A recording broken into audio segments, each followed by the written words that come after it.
मात सरस्वती सुमिर के ये धर्म का ध्यान आदि विराजो कंठों में सुदे जयो मम ज्ञान तो जो धाराम स्वामी मेरे ये पूर्ण कर दो आस और लाख कोश पर हम रहे सुरहो हमेशा पास तो कीरत सिंह गुरुदेव के ये चरण नवाऊं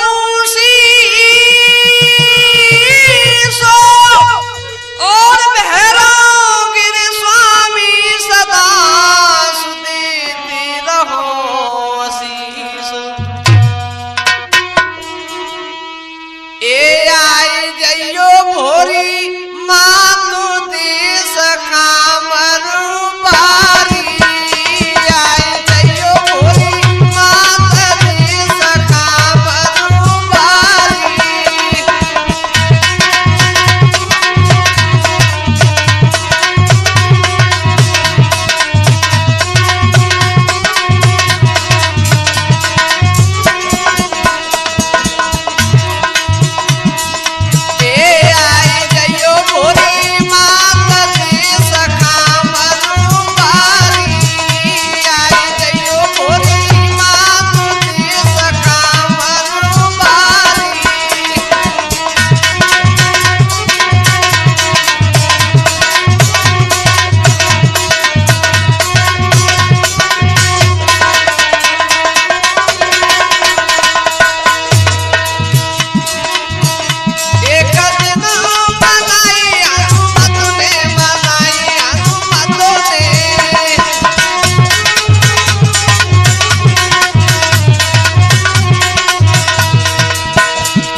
हमारे नौजवान साथी हमारी सीता सावित्री जैसी भूमि पर पलने वाली हमारी माता बहना हो। लीजिए आज हम रघुवीर कैसेट के सौजन से और सत्यवान सावित्री का प्रसंग कहने के लिए जा रहे। संयोजक हमारे रवि चेला कोणर वाले और ढोलक बजा रहे हमारे गुरुदेव रामवीर तूफानी जी आगरा वाले। तो लीजिए प्रसंग कहां से है। तो देखिए सत्यवान सावित्री का आप लोगों तक प्रोग्राम पेश कर रहे और स्टूडियो में बैठे हमारे गिरिराज शर्मा जी, हमारे तूफानी गुरु जी के चेला, हमारे गोलू चेला बैठे भेंगना वाला। कुमारियों के बर नहीं मिला ये जी रहते भूप उदास, एक दिन सावित्री गई पितु अपने के पास। धीरे धीरे राजा अश्वपति अपनी लड़के के लिए कहीं घर मिल जाए तो बर नहीं मिले, और जहाँ बर मिल जाए तो घर नहीं मिले, बहुत बेचैन हो गए, कमजोर हो गए। देखा पिता को दुखित मनो, सावित्री बोली बेन, दिन दिन चोला सूखता रहते बहुत बेचैन। सावित्री ने जवाब दिया, पिताजी कैसे उदास हो रहे हो, कैसे, क्या कारण है? तो अश्वपति ने जवाब दिया, हे बेटी, तेरी बर की तलाश में मैंने बहुत नगर घूम लिए, लेकिन घर मिल जाता है तो बर नहीं मिलता, और बर मिल जाता है तो घर नहीं। बेटी लेकिन अब तो मैं तो ही आज्ञा देता हूं। तो क्या बोले राजा अश्वपति? बेटी सावित्री तू तो जइयो, ढूंढे बर अपनों कहूं अइयो।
पसंद कर ली उसके साथ ही शादी कर दूंगा। बाई के संग में ब्याह रचाऊं,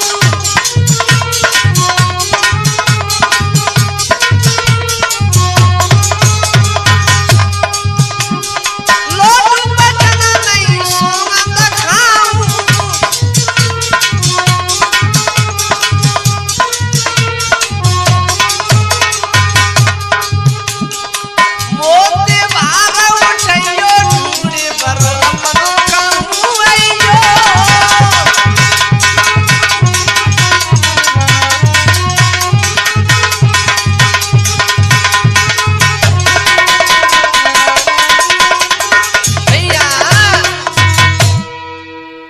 अश्वपति ने जवाब दो, बेटी अरे तुम चली जाओ।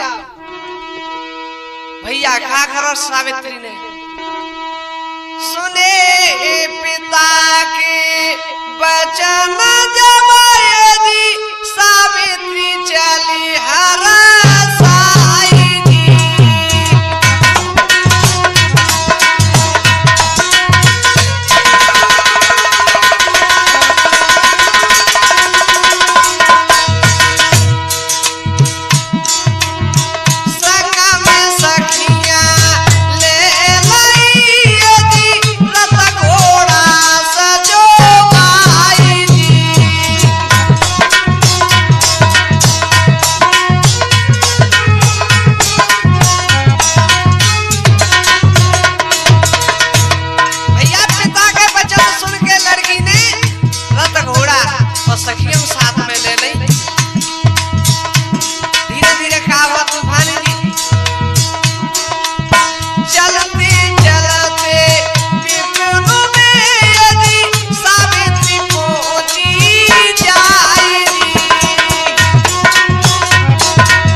वन में घोर जंगल में पहुंच गई।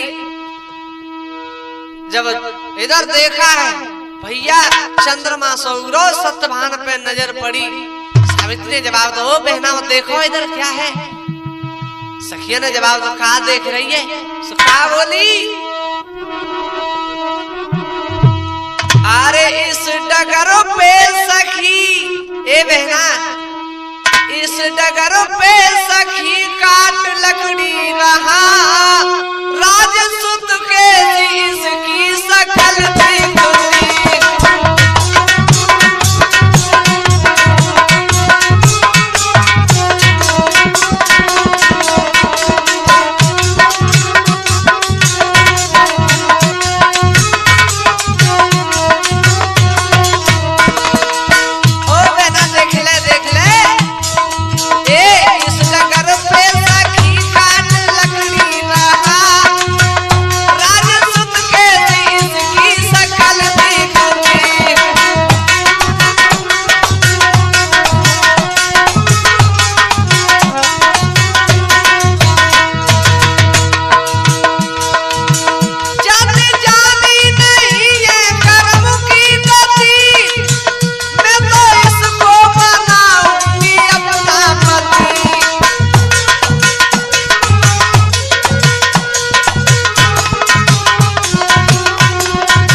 सावित्री ने जवाब दो, अरे बहनाओ मैं तो इसको ही पति बनाऊंगी।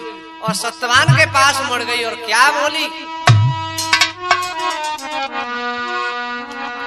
क्या करी तूफानी जी?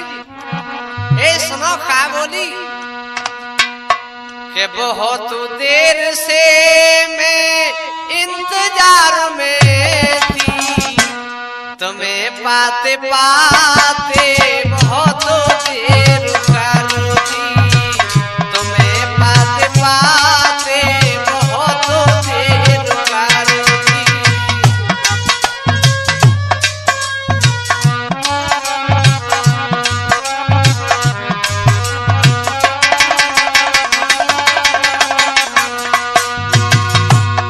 सत्यवान ने जवाब दो जा तो जैसी बहुत आवत है तो का कह रही,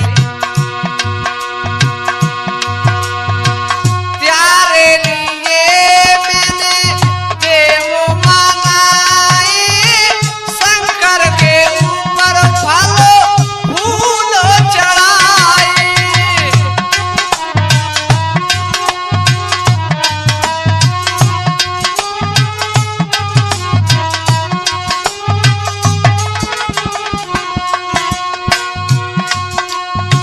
देवी मंदिर जाती,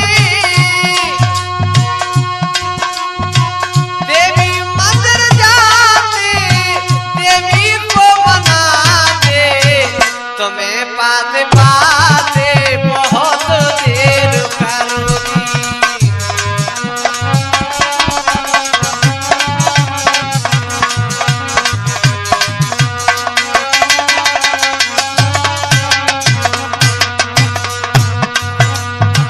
बहुत देर से पिया इंतजार में थी, तुम्हें पाते पाते बहुत देर करोगी, तुम्हें पाते पाते बहुत देर करोगी।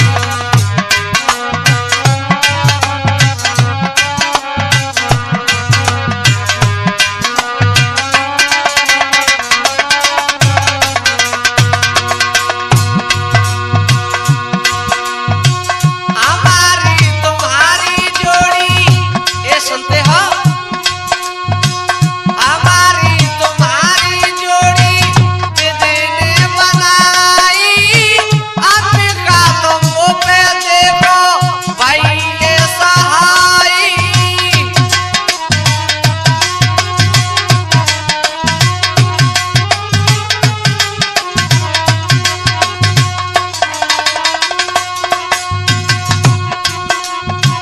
आंसू ये लगाती,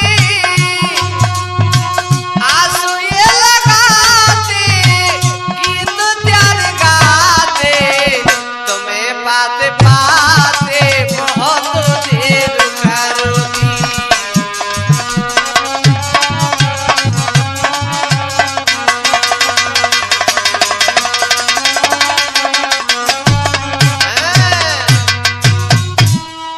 जवाब दो सावित्री ने, अरे नीचे उतर के आओ। सत्यभान ने जवाब दो जा तो जैसी बहुत आवत है, कछु काम जरूर कर भाई, मैं समझ गो तई चाल। तो सावित्री ने जवाब दो, ए सुनो के बहुत जरूरी काम काम कछु और नहीं करवाऊंगी।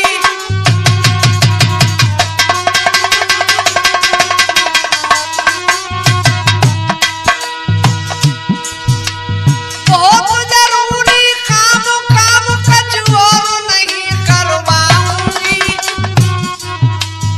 एक दो पूछूं बात और ज्यादा नहीं देर लगाऊंगी।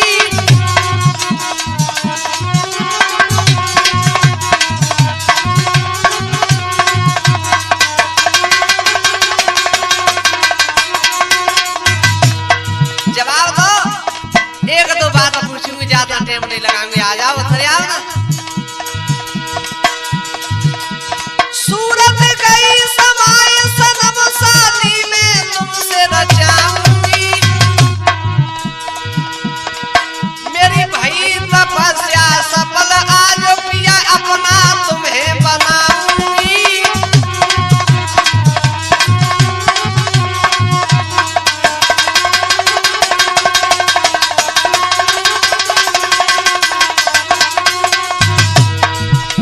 जवाब दो, नीचे आओ, मैं तुम्हें अपना पति बनाऊंगी। ऐ सत्यवान ने जवाब दो, बहुत हुआ बते तो जैसे।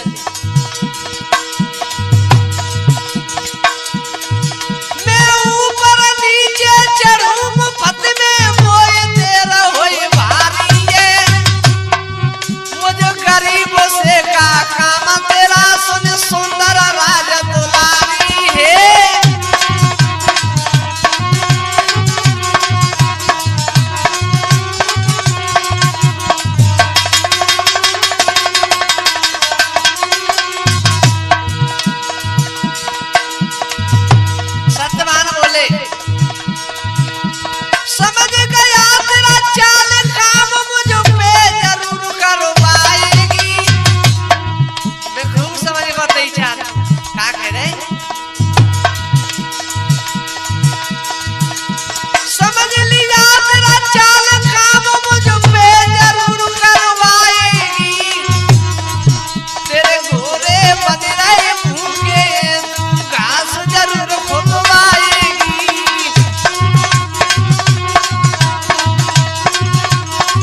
अये शादी ना करते ना पिया बनाते, वैसे ही मोए देर खरारी मुफ्त में। नहीं नहीं मैं तुम्हें पति बनाऊंगी, सच कह रही। तो सत्यवान क्या बोले,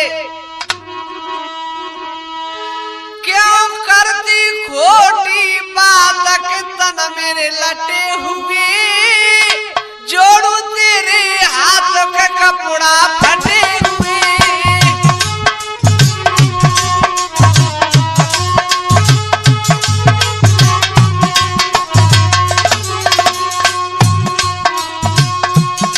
ओ भगवान में समझ को सुन ले, देख मेरे कपड़ों में जगह जगह गांठ लग रही है, तू राज दुलारी है और जा है यहाँ से। क्यों करती खोटी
भगवान मैं गरीब हूँ, देख मेरे जगह जगह कपड़ों में गांठ लगने, तू एक राज दुलारिया कहू, राज घराने में चली जा, अपना सुंदर पति देख ले।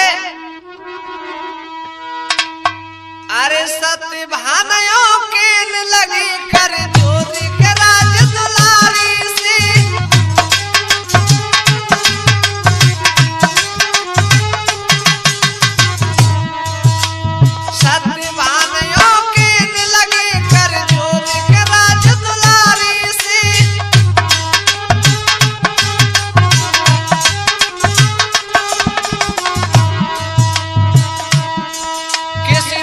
पुत्र को ढूंढ ले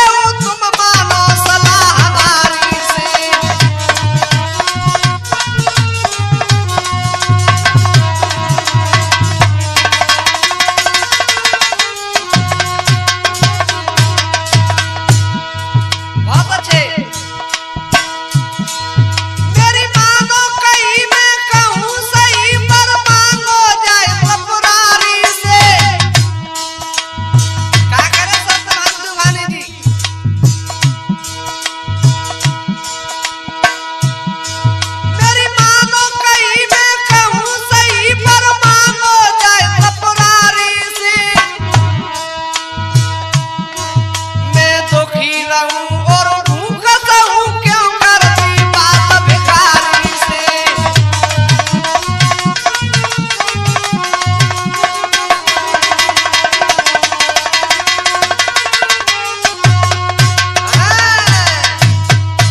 अरे मैं भूखा रहता हूं और जंगल में रहता हूं, मेरे पास बहुत परेशानी पड़ेगी तुझे। जाते हमारी बात मान ले, किसी राजपुत्र को अपना पति चुन ले और उनका छूना बिगड़ो। तो सावित्री क्या बोली भैया के आसो पति की लली, तूफानी जी, आसो पति की लली ढूंढे बेपर चली तने धारो लकड़ा हारो ही पति हुई हमारो।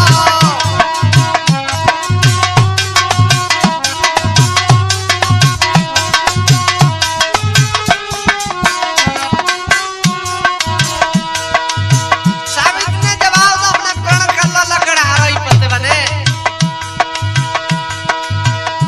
आसो पति की लली ढूंढने पर चली तने धारो लकड़ा हारो ही पति हुई हमारो।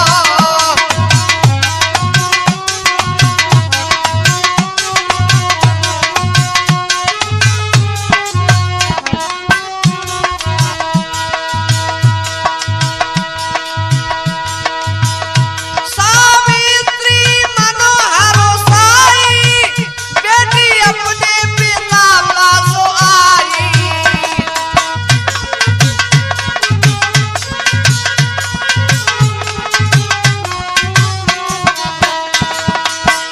सावित्री अपने पिता के पास आ गई। भूपत पिता की कहने, भूपत पिता की कहने ना टोरू बचन तने धारो लकड़ा हारो ही पति हुई हमारो।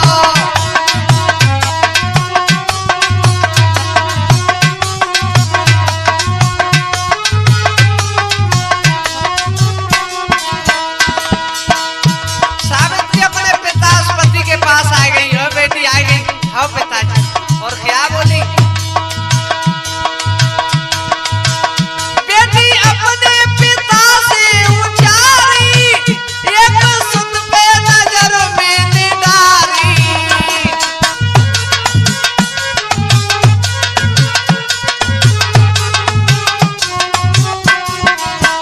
ओ पिताजी सुनो, बेटी अपने पिता से उचारी एक सुत पे नजर में निडारी।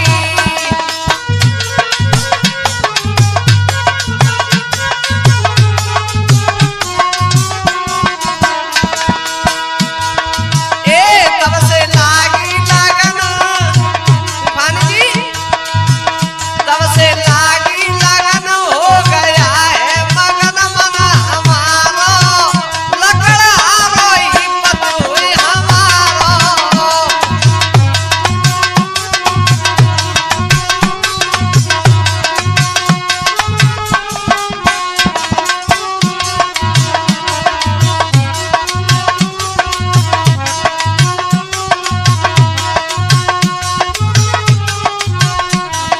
भैया आज राजा अस्पति कहने लगा, रे बेटी बताओ और कहा भैया। आसुपति की लाड़नी रही पिता समझाए, हरि कीर्तन करत भय सो नारद प्रगटे आई। आए हे, तब तक नारद जी नारायण हरि करते हुए और आज अस्पति के पास आ गए। सुने सुता के बचन जब बोले मुनिवर किलकारी है, धुंध सेन की लाल कुमत करे पति शिकार है। ओ बिटिया ये क्या कर रही है? आए भाई स्वीकार मत कर, सत्यभान है। नारद जी के शब्द राजास्पति ने सुने तो का भयो तूफानी जी? राजा के न लगे दुखियाई,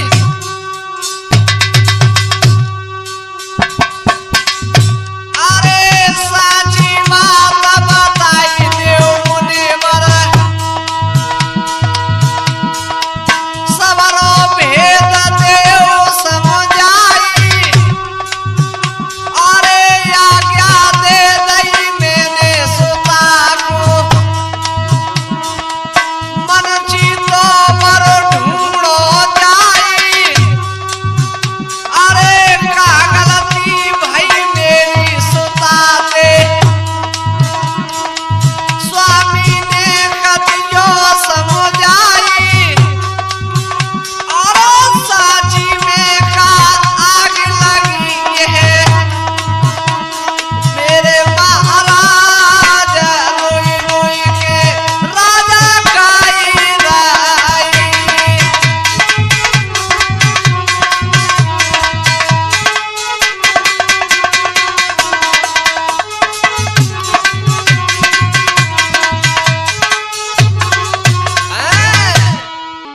अस्पति ने जवाब दो नारद जी, अरे साफ साफ बताओ मेरी सुता ने क्या गलती हो गई? तो नारद जी क्या बोले? नारद कहने लगी समझाई, सुन ले राजन ध्यान लगाई, भई बाबोड़ी है बेटी सावेत्री,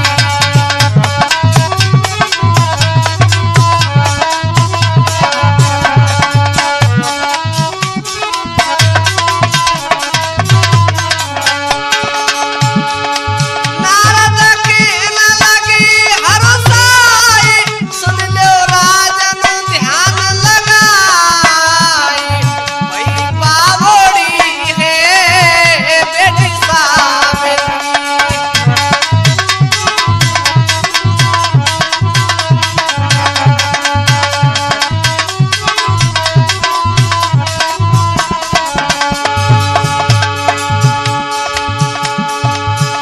ये ज्ञान ध्यान छोटा, आगे की नाय खबर के,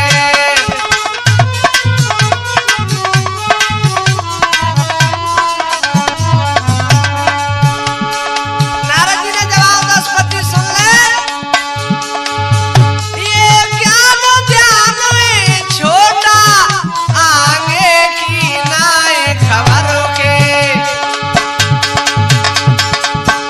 सत्यभान प्राण जो त्यागे, जाके थोड़े दिन की उम्र के,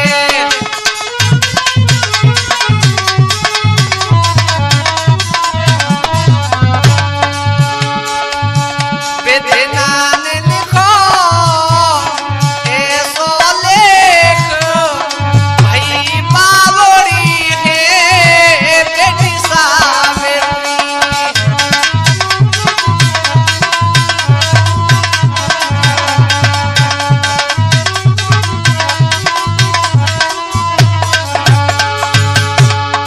राजास्पति ने ऐसी बात नारद की सुनी तो खा भैया, और खा करे नारद जी, काहे बनावे सजना, बेटी होवेगी एक दिन दुखी है,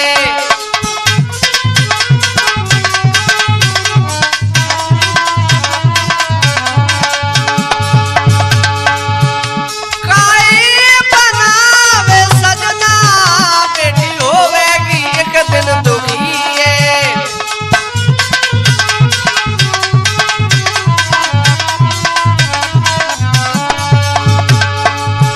एक साल के बाद में राजन सत्यभान की मौत लिखी है,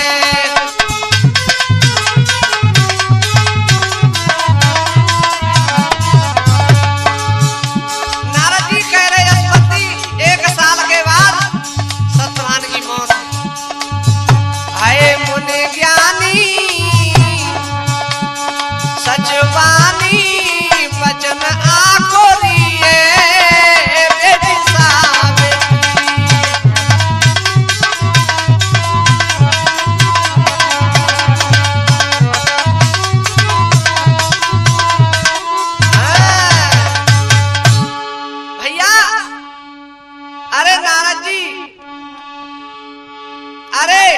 गरीब होता तो गरीबी हटा देता, तन में कोई रोग है तो बीमारी का इलाज करा देता। लेकिन नारद जी ये क्या कह रहे, अरे नहीं,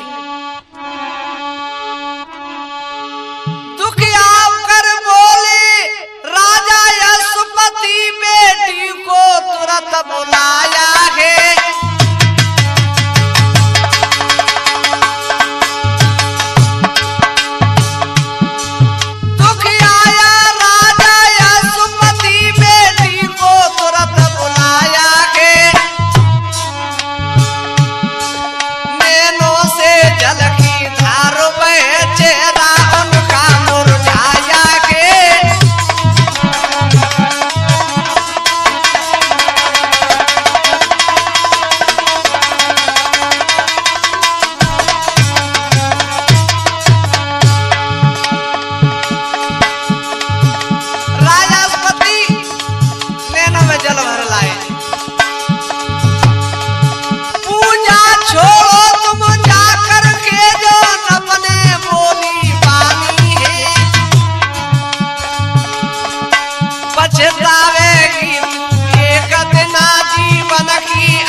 सुने, अरे नहीं पिताजी, चाहे कुछ भी हो जाए मैं तो उसको ही पति बनाऊंगी।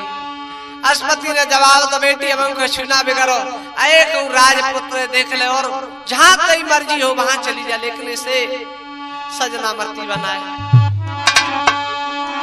तो क्या बोली भैया, ए मेरी भाई तपस्या सफल मोई बरो गंगा ने दिया।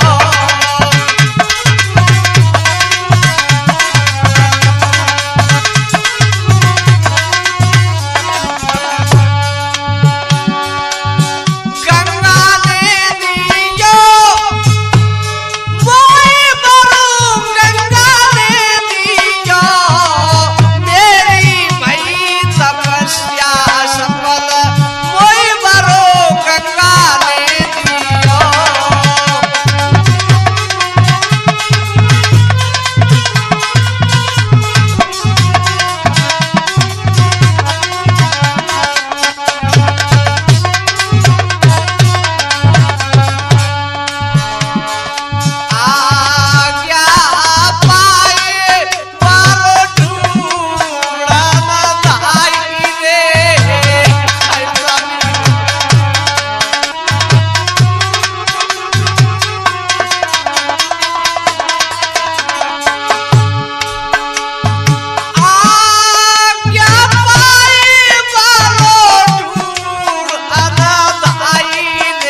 मर जाऊंगी लेकिन शादी करूंगी तो उससे ही करूंगी।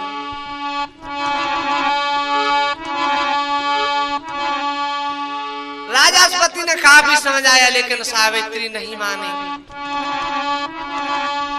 दूत भेज कर भूप ने लियो सत्यभान बुलवाए, नगर बिलौआ दे दयो सो नर नारी जुरियाई। भैया राजा ने सत्यभान को पास बुला लो, नगर बिलौआ दे दो। तो क्या करो वहां तूफानी जी के सावित्री बनी दुल्हनो बने सत्यभान वरना है, कर्मों का लेख लेखा किसी भांत न डरना है।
विदा करते हैं सावित्री को राजा अश्वपति। क्या बोले?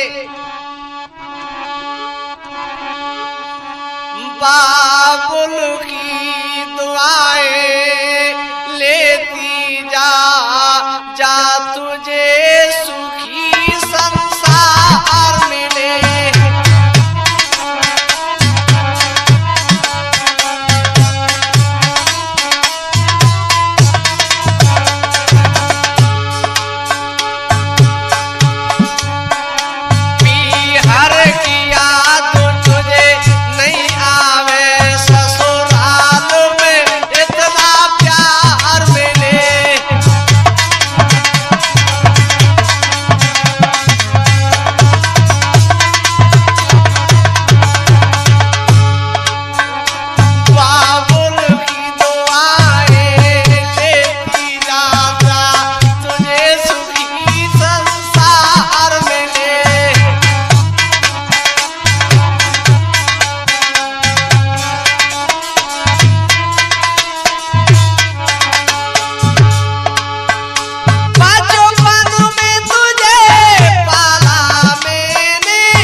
विदा कर दिया और कहेंगे का भो तूफानी जी।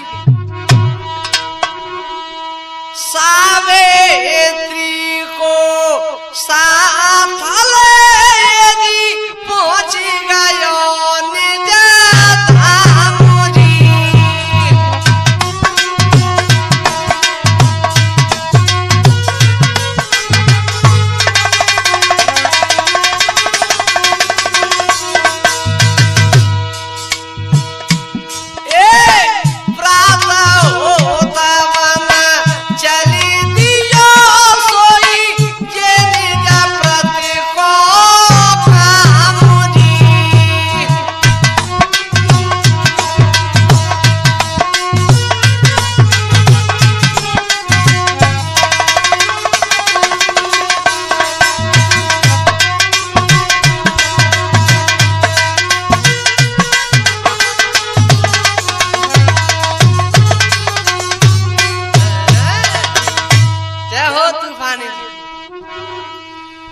सत्यवान का काम क्या था?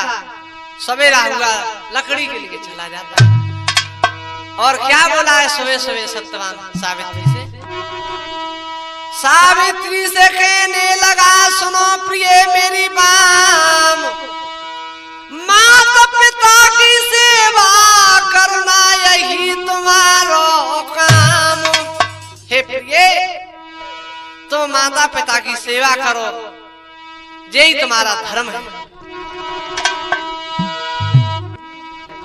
अब नारद के वचन और मैया के सावित्री को आ रहे, अब दिन दिन चोला सूखने लगा। कहा तूफानी जी के सावित्री रे दुखी के तनय अब सूखी गयो भैया।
सत्यवान ने जवाब दिया मैया खाना तो बस खाती हो, नहीं बेटा तू पूछ ला मन तो कबू ना लगी।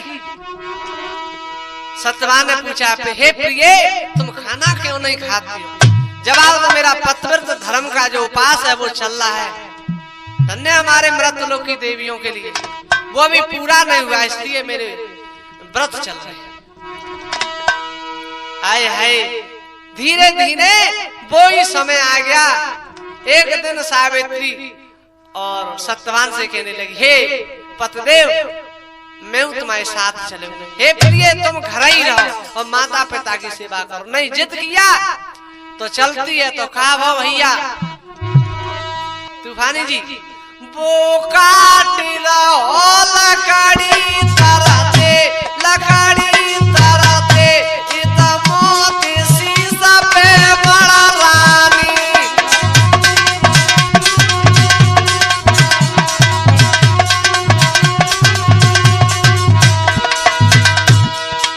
भैया समय तो ब्रह्म न टाले पाओ। अरे ना चले सिरा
इतने जाए छोड़ दे, जवाब दो, ले छोड़ देती हूँ लेकिन वरदान दो।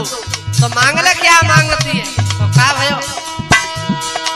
अरे सुवर्ण के थाला पुत्र दूध पिया था पेट माता दिखाना चाहती हूँ।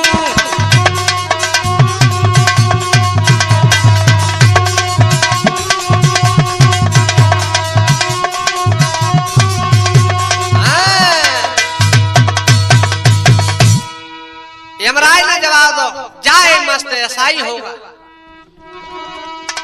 बिना विचारे यमराज ने दयो सती वरदान, चल दियो विलोक को साथ लयो सत्यभानु।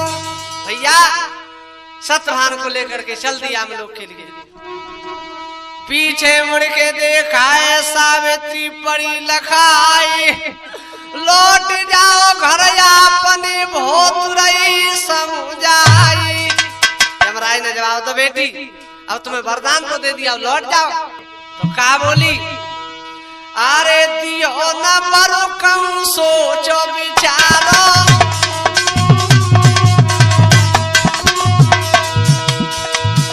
ए दियो न मरो कम सोच विचारो।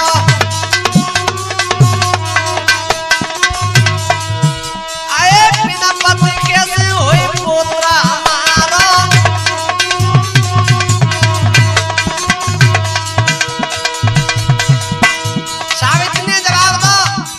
वरदान तो दे लेकिन सोच समझ के नहीं दे। औरत दियो न वरु कहूं सोचो विचारो, बिना पति कैसे होए पोतरा हमारो।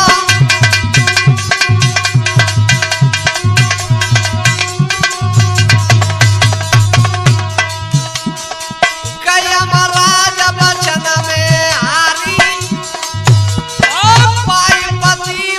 सती सुखारी।